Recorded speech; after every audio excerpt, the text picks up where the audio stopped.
There's no way. There's actually no way. I don't have to do this, do I? I know why you're here. Can I beat a Pokemon Hardgold Hardcore Nuzlocke with only Q Pokemon?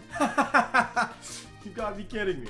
In a Hardcore Nuzlocke, once a Pokemon faints, it's dead forever, you can't use items in battle, and you need to play on the set battle mode. Before we get started, did you know that only about 20% of viewers are subscribed? Hit that subscribe button if you haven't. Just for transparency, I do use rare candies to speed up grinding. We start our journey in New Bark Town, where this Meryl won't leave us alone. Go away. To start our journey, we chose our starter, a Quilava named Quentin. Now, I've discussed this before in my White 2D only run, but I did use the Universal Pokemon Randomizer to get Quilava as my starter instead of Cyndaquil. This was the only way to have a Q encounter before the first gym, so this is what I did. Maybe I should have used Cyndaquil until the evolution, but this is what I went for. Let me know how you feel about it in the comments as always. The feedback on the last one was mostly cool with it, but there was some pushback, so I appreciate that. Let me know. After an old man recounts some, graphic stories, we arrive in Violet City, home of the first gym and the source of unlimited berries. This is my favorite NPC in Pokemon, by the way. We beat up another old man, which kind of feels like payback for the last one that scarred us. With Sprout Tower out of the way, we can challenge Falkner and his flying types for the first gym badge. Falkner leads with Pidgey and I lead with Quentin. We outspeed and an Ember brings Pidgey into the red. A sand attack in return drops our accuracy. One more Ember KOs Pidgey, leaving Falkner with only one Pokemon. Pidgeotto comes out last.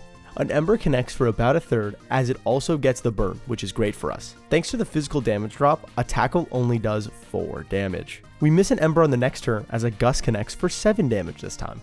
This stupid, dumb bird takes advantage of our accuracy drop and spams Roost 10 times before running out of PP. After it runs out though, we do connect with 2 Embers for the KO. That was so annoying, but we have won our first gym badge, the Zephyr badge, and the TM for Roost. With 1 badge down, we can head straight to Azalea Town. And when I say straight, I mean straight. We have 4 levels of wiggle room before the next gym, so we can fight any extra battles. We do catch a Wooper named Quinn, who will join our team later though. Just like that, we stand in front of Bugsy to challenge his bug types to battle. Bugsy leads with his ace Scyther, and I lead with Quentin, who's actually underleveled. An Ember does about a third as Scyther sets up a Focus Energy. A quick attack on the next turn thankfully doesn't crit, doing about a third as well, as another Ember brings Scyther into the yellow. We get lucky and dodge another crit as a quick attack brings Quentin into Blaze range, boosting our fire type moves, giving us enough power to KO Scyther with another Ember. Bugsy does have 2 other Pokemon, but it's a Metapod and a Kakuna. Quentin easily tears through them, taking them down with 1 Ember each. With that, we've won the Hive badge from Bugsy and the TM for U-Turn. With a quarter of the Johto badges obtained, we head to Goldenrod for our next challenge. Now, it's time to start some controversy. I evolved Quinn into Quagsire at level 20 before our second rival fight outside Ilex Forest. Quinn helps us take down Silver, but he is overleveled. Now, I'm not sure if it's against the rules to use an overleveled Pokemon since it wasn't a gym battle, but it was literally the only way this fight was possible at all. Just wanted to be totally transparent. We learn Headbutt from this guy, who I'm a little concerned about, and arrive in Goldenrod City. We head to the radio station and answer some weirdly personal questions. Now, would you say you have a regular looking Whitney is in awe of our honesty and agrees to go back to work. Before we go challenge her, I do grind out some Voltorb Flip in order to get the Flamethrower and Substitute TMs for Quentin. I don't love using powerful Game Corner TMs this early on, but come on, look at my encounters. Inside her Clefairy-shaped gym, we take on Whitney and her normal types. Whitney leads with her Clefairy, and I lead with Quentin. I set up a Substitute right away to avoid any Metronome shenanigans. Okay, so Substitute is a move that takes a portion of your HP in exchange for a Substitute doll with the same amount that was given up. Quentin can't be hit by status moves while behind a sub, and can't be one-shot. Since Metronome can randomly beat any move, it's really hard to play around. Metronome becomes Revenge this turn, which doesn't even break my sub. With our layer of protection, Quentin fires off a Flamethrower that brings Clefairy into the yellow as Metronome rolls a resisted Magnet Bomb. One more Flamethrower can KO Clefairy, taking care of the Metronome monster. Whitney's ace Miltank comes out last. It outspeeds and a Stomp breaks our sub right away, but a Flamethrower in return does bring Miltank into the yellow. We just need to avoid some insane Stomp flinches, or we can get attracted to Miltank's gorgeous pointy udders, and Quentin gets immobilized. Great. Thankfully, Quentin sees through her tricks and connects with another Flamethrower on the next turn, securing the KO on the most infamous Pokemon in Johto. With that, we've been awarded the Plain Badge from Whitney and the TM for Attract. With Whitney wiped out, we can add Quinn to the team and head toward the national park. Here, we can grab the Dig TM for Quinn, which will be some great ground stab coverage. We meet the legendary cats, and yes, they're cats. Like, you're telling me this is a dog? This is literally Diego from Ice Age. Get a grip. We grab Surf from the Dance Theater, which is great for Quinn, and we also get the Shadow Claw TM and the Strength TM from Route 42. With some new moves in our arsenal, we're ready to take on Morty and his ghost types in Ecruteak City. Morty leads with Ghastly, and I lead with Quentin. I set up a substitute, which I promise I won't do in every fight, as Ghastly tries to use a curse, but it fails. With our layer of protection set up, a single flamethrower can cleanly KO Ghastly. Morty brings out his ace Gengar second. Gengar tries to use a hypnosis, but it doesn't work through substitute, as we get off a flamethrower for over half without taking any damage. A priority sucker punch can't even break my sub on the next turn, so one more flamethrower from Quentin can KO. Third up for Morty is his first of 2 Haunters. Quentin can easily outspeed and KO with a single flamethrower. Just like that, Morty is down to his last Pokemon, his second Haunter.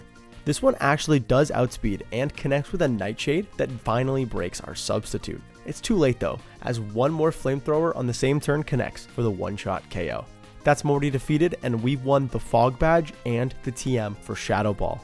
We head to Olivine City, where we can get the key to our next encounter. We grab the Good Rod from this fisherman and backtrack all the way to Route 32. Here we can find our third and final encounter, a Quillfish named Quincy. Quincy is a great glass cannon Pokemon, meaning it has great attack and speed, but absolutely no defenses. With only 3 Pokemon to share the XP, we need to clear every obstacle before challenging our next gym. We take down the red Gyarados and grab the choice specs at the Lake of Rage, beat up Team Rocket with Lance in Mahogany Town, go talk to Jasmine at the top of the lighthouse, and surf to Cyanwood City, where we can take on the 5th gym leader, Chuck, and his fighting types.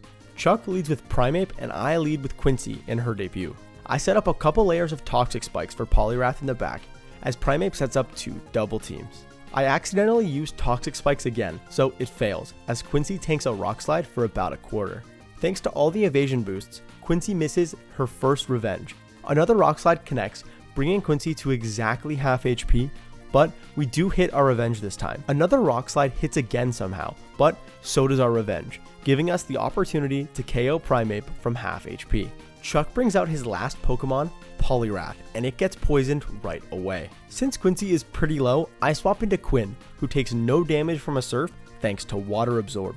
Quinn goes for Dig, and Poliwrath tightens Focus for a Focus Punch. Since we're underground though, it misses on the next turn as a Dig connects, bringing Poliwrath into the yellow after some poison damage. Quinn tanks a Body Slam for light damage as she goes underground again. A second Dig brings Poliwrath into the red, but the poison damage is just too much to handle as Poliwrath goes down. With his 2 Pokemon defeated, Chuck gives us the Storm Badge and the TM for Focus Punch as our victory prize. After giving the medicine to Ampharos, Jasmine remembers that she does have a job to do, and a limited PTO doesn't mean she just can't not go to work. Since we're already here and we have a ground type, we head straight to her gym to challenge her and her steel types to battle. Jasmine leads with her first Magnemite, and I lead with Quinn. Since it's 4 times weak to ground move, a single 4-time super effective Stab Dig is enough to take down not just one, but both Magnemites in one shot. Last up for Jasmine is her ace, Steelix. A super effective Surf does about 3/4, as a Screech just lowers our defense. It doesn't matter though, as one more Surf is enough to take down Jasmine's ace. Before you know it, we've won our 6th gym badge, the Mineral Badge, and the TM for Iron Tail. Since we've already cleared out everything before, we can walk straight into Price's gym in Mahogany Town and challenge him and his ice types. Price leads with Seal, and I lead with Quentin. Since Seal tends to set up the hail, I take the opportunity to set up a substitute for free. A headbutt from Quentin on the next turn gets a crit and brings Seal into the yellow, as a resisted Icy Wind doesn't even break our sub. One more headbutt just misses the KO, as Seal uses a rest to heal back to full. Eventually, Quentin can KO after a few more headbutts while keeping his sub intact. Second up for Price is Piloswine. A single super effective stab flamethrower is enough for the KO, which I wasn't actually expecting, but I'll take it. Last up for Price is Dugong. Dugong is pretty solid, but lacks some versatility, as we saw in our Pokemon White 2 D-only run. Check it out if you haven't. Thanks to its thick fat ability, a flamethrower only does a quarter, as an Aurora Beam breaks our sub. I swap into Quinn on another Aurora Beam for about a third. Another brings Quinn to just 48 HP before she goes underground with a dig, which connects and gets a critical hit for the KO, saving us a lot of effort at low HP. For our troubles, Price gives us the Glacier Badge and the TM for Hail. Before we can finish our gym badge collection, we have to take down Team Rocket first. Honestly, Team Rocket sucks in this game. Archer has an unevolved Houndour and a Coughing on his team. Give me a break. I'm not scripting this. We grab the HM for Waterfall, which probably won't matter in this run, and push the Kimono Girl to Blackthorn City, home of the 8th and final gym. We traverse our way through the pits of lava and challenge Claire, one of the Dragon Masters of Johto. Claire leads with Gyarados and I lead with Quinn. A Dragon Rage does 40 damage as always, as Quinn hits a Yawn to put Gyarados to sleep on the next turn. On the guaranteed turn of sleep, I swap into Quincy for free.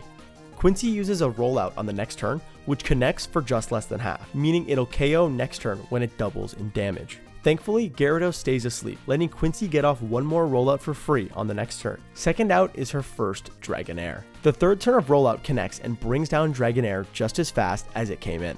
Third up for Claire is her second Dragonair. As you'd expect, the even stronger fourth turn of rollout can also KO the second Dragonair in one shot. Last out for the Dragon Master is her ace, Kingdra. Our fifth turn of rollout connects, and with it being at 960 base power, Kingdra 2 goes down in one shot. I had a plan for that one missing, but I don't need it. That takes care of Claire, so she hands over the... Wait, what? Okay, so we go to the Dragon's Den and then get given the Rising Badge and the TM for Dragon Pulse. We might have all the badges, but we ain't done yet. Johto makes us conclude the story after the 8th gym badge instead, so let's go do that. We need to take on the Kimono Girls in a gauntlet against the 5 evolutions available in this game. This is an interesting series of battles since you can't switch up or heal between, but they are completely separate battles. The Kimono Girl Gauntlet starts with Suki and her Umbreon coming out first, and I've decided to lead with my fastest team member, Quincy. I use a Revenge, but Umbreon goes for Confuse Ray, which we thankfully break through and hit Umbreon for just less than half. On the next turn, a Dark Pulse does about a third to Quincy, as we break through Confusion for the double power Revenge KO. That's 1 of 5 down. Second up is Neko. She sends out her Espeon.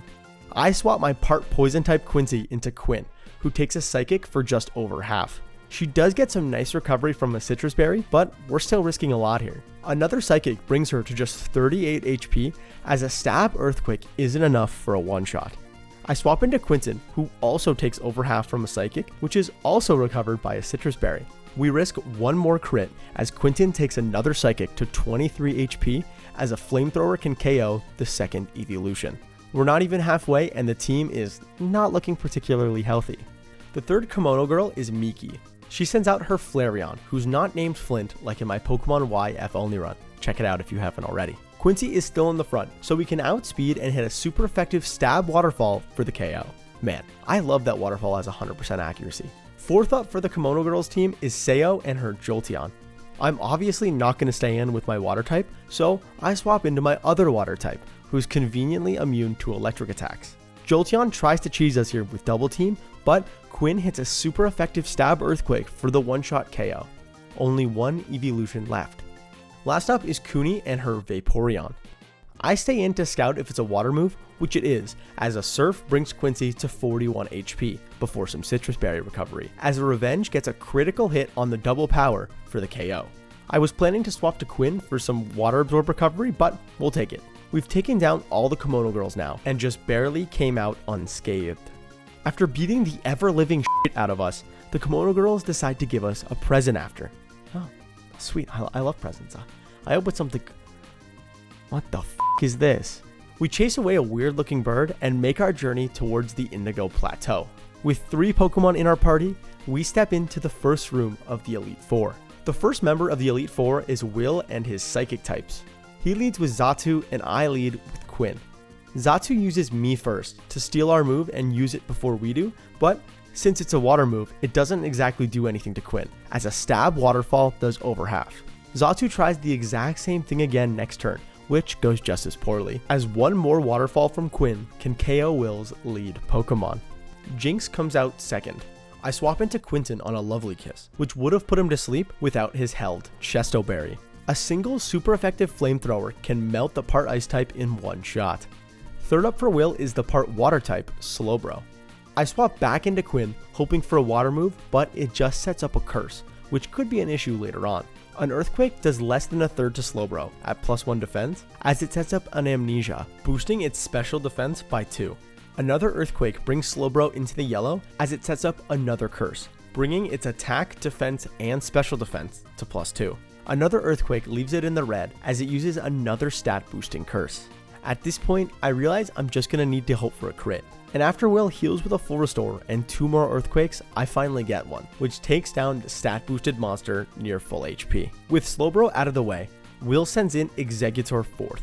It outspeeds and sets up a Reflect to reduce physical damage, but a special Ice Beam from Quinn brings it into the red and gets the 10% freeze.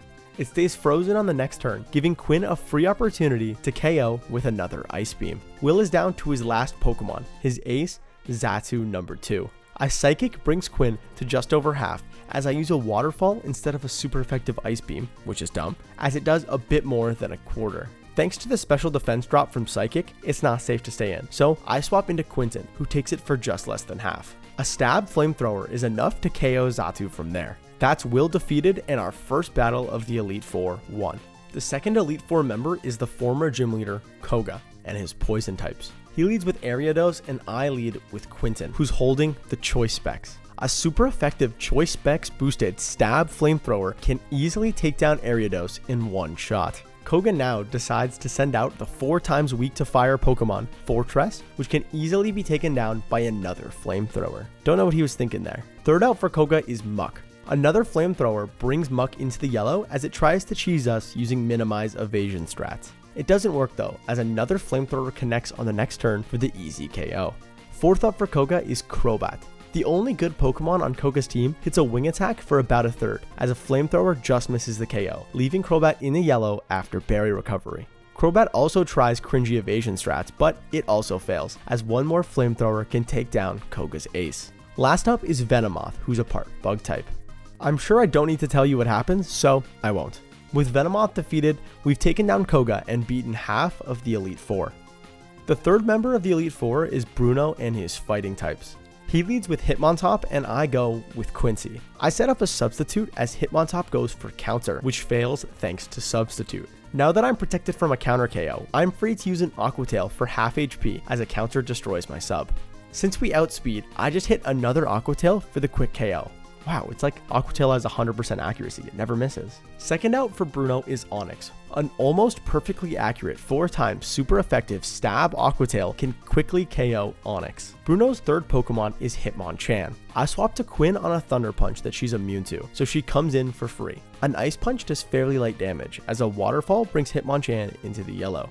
Another Ice Punch doesn't even bring Quinn to half, as one more Waterfall is enough to take down Bruno's third Pokemon.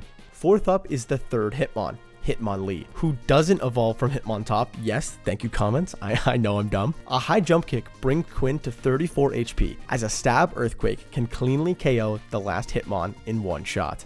Last up for Bruno is his ace, Machamp. I swap into Quentin as Machamp uses a regular powered revenge for over half.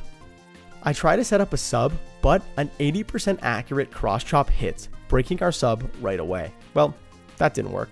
I swap into Quincy as a resisted revenge leaves Quincy over half. Thanks to Citrus Berry Recovery, we'll need to hit 2 more. A Rock Slide brings Quincy to 32 HP, but Citrus Berry Recovery of our own means we'll survive another. Somehow, we hit 3 more Aqua Tails in a row, taking down Machamp with 25 HP left.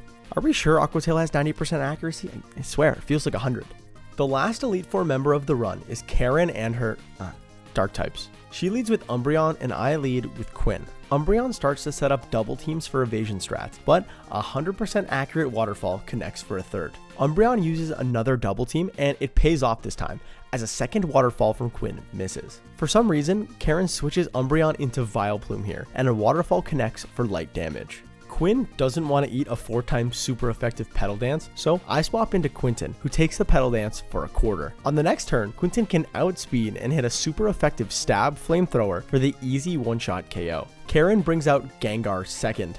Gengar misses a Focus Blast, so Quentin can get up a substitute for free. It misses another Focus Blast on the next turn, who uses inaccurate moves, as a Flamethrower from Quentin does about 3/4. Karen switches again for some reason, this time into Houndoom, as a Flamethrower boosts Houndoom's Fire-type moves thanks to Flash Fire. Since the sub is protecting us, I stay in and use an Aerial Ace, which crits for just less than half, as a Dark Pulse breaks our sub. I swap into Quinn, as another Dark Pulse from Houndoom does 1 HP less than half. Another Dark Pulse leaves Quinn at 7 HP, as a super effective Earthquake can KO Karen's Ace. Karen brings Gengar back out third. I swap to Quincy, as Gengar uses a Lick for basically no damage. Quincy can actually outspeed Gengar and connect with another Aqua Tail for the KO.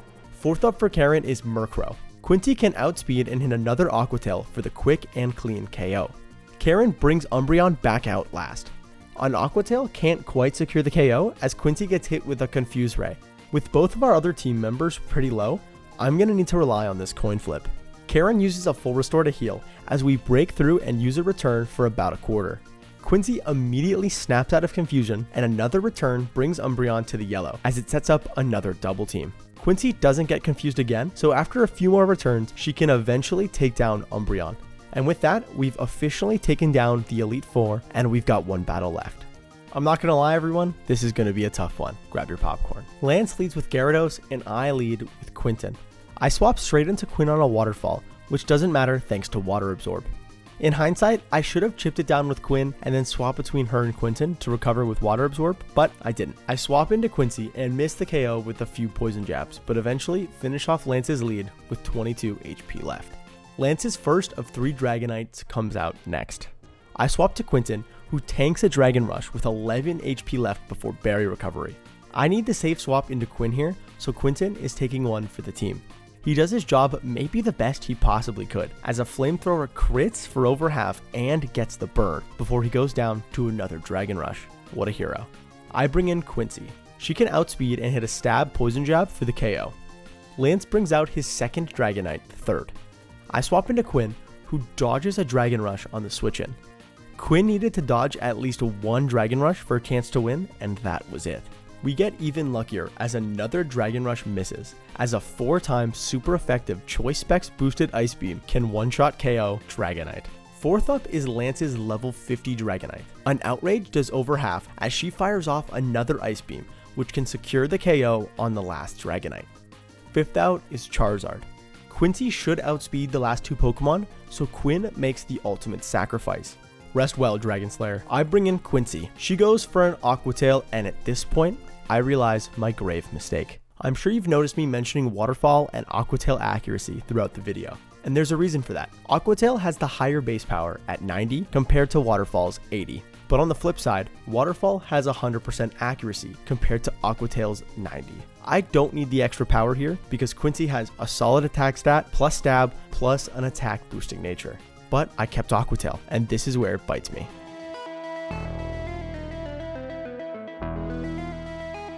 And with that, we've officially failed a Pokemon HeartGold Hardcore Nuzlocke using only Pokemon whose names start with the letter Q. Thanks so much for watching. It really sucks to get so close but fail in a run as difficult as this one. I planned around having Waterfall when I was doing calcs, but I forgot to teach the move, and that's my mistake, and it really ended up costing me.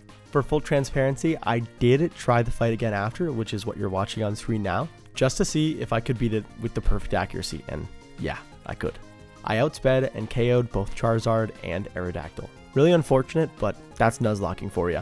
I actually wrote and recorded most of the script in April, and I'm finally getting around to releasing it now, since I didn't know if I wanted to post it or not. But here it is. If you liked the video, you know what to do, and if you really liked it, let me know in the comments or by hitting that subscribe button if you haven't already. No funny bit here at the end, guys. I'm just really disappointed in myself. But with that being said, guys, I've been PomminPs, or P for short, and I'll see you next time.